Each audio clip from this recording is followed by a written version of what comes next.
Today I'm going to be okay, I just had to make sure my mic was on. Today I'm going to be reacting to a video. Today, we're going over what I think is the greatest comeback in human history. The year is 602 CE, and Emperor Maurice of the Eastern Roman Empire is in a bit of a pickle. See, a few weeks ago, his army had finally won a massive victory against some Slavic invaders, and after years of brutal fighting, the Roman soldiers were excited to return home to rest and celebrate the win. But Maurice, he had other plans.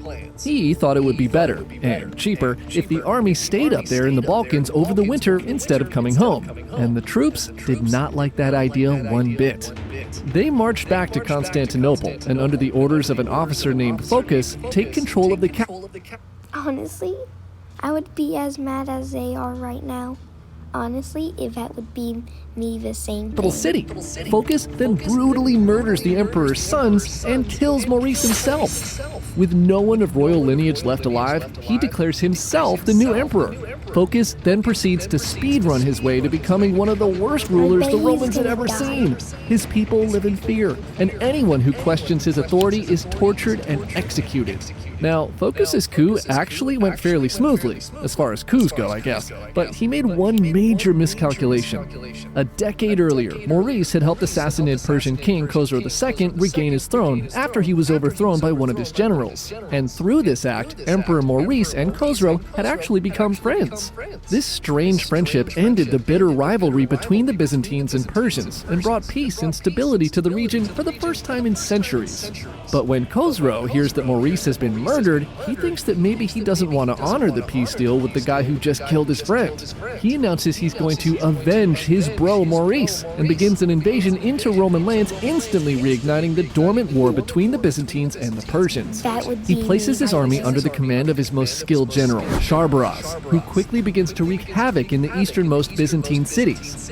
In response, Phocas prepares to defend his lands, but he quickly proves himself a terrible leader. His troops lose battle after battle, and by 608 CE, just a few years after Okay, what are they doing? Literally, what are they doing to that guy? What are they took the throne, the empire is completely falling apart. A large chunk of the Balkans to the north had been captured by the Slavs, and Mesopotamia and much of Syria had fallen to Sharbaraz and the Persians. The Romans are on the ropes and on the verge of being completely snuffed out from history. They begin to pray for a miracle, a hero to save them. And this savior comes from the most unexpected of places. Honestly, the people God, there is at the tipping point. The people who killed Brown King. In October 610 CE, a rebel army from the northern African provinces began their march to Constantinople. They're led by a man named Heraclius, the son of the governor of Carthage. He'd had enough of watching Phocas f*** up the empire, and he believes he has what it takes to save it. When he arrives at the capital city, he's shocked to see the condition of its people. The once proud Romans are starving and filled with fear. Upon seeing Heraclius, the imperial guard, run by Phocas's own brother-in-law, bring the emperor kicking and screaming to the rebel army. Heraclius is so appalled at the lack of loyalty among Phocas's men that he asks, "Is this how you have ruled the empire?" Phocas stares back in contempt and says, "And will you rule it any better?"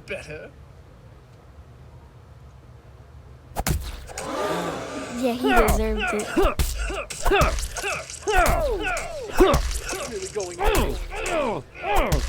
Jesus.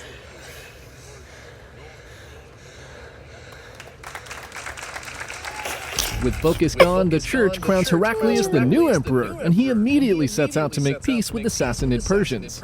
He's pretty hopeful since he's removed Maurice's murderer and all, but unfortunately for him, after taking so much Byzantine land, Khosrow had pretty much forgotten about avenging his friend and now just wants to rule the entire area. Khosrow refuses to call off his invasion, and Heraclius is forced to fight to defend what's left of the empire.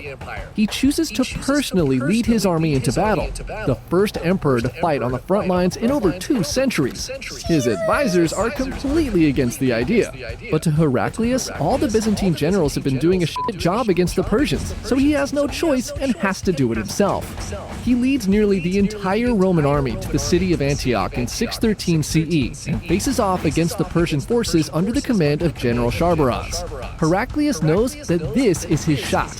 Win here, and he'll prove to everyone that he really is the hero that they were praying for. He'll restore the Roman Empire to glory and drive off the Persians for good. Confidently, he strides into battle and he loses terribly. It's not even close. His troops are routed, Antioch is brutally looted, and Heraclius barely escapes alive. His gamble of bringing almost his entire army into battle ends in complete disaster. He loses a ton of men, and the Persians are one step closer to wiping out the once mighty Roman Empire.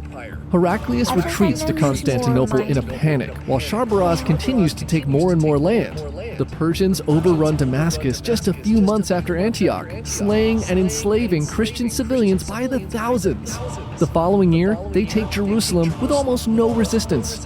Sharbaraz sets the Church of the Holy Sepulchre ablaze and takes the true cross, the most holy relic in Christianity, back to Khosrow as a gift.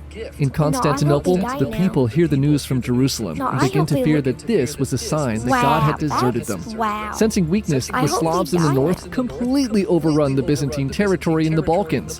The Goths also see their opportunity to seize Spain, and the following year, Sharbaraz fights his way back to Chalcedon and takes the city.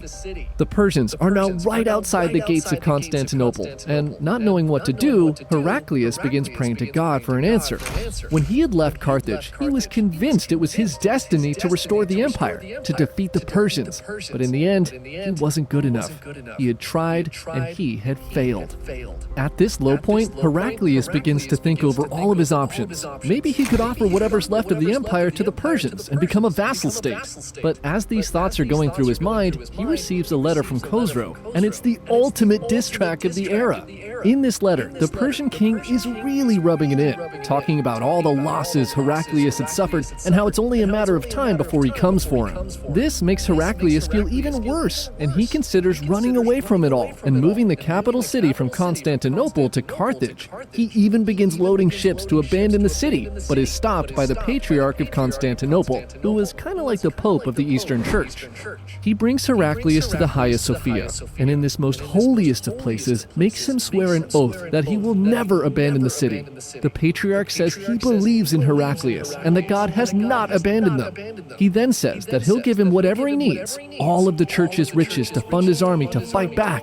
The words of the Patriarch move Heraclius. He thinks back to great emperors like Justinian and Constantine, who rose to the occasion to save the empire when it was in its greatest danger.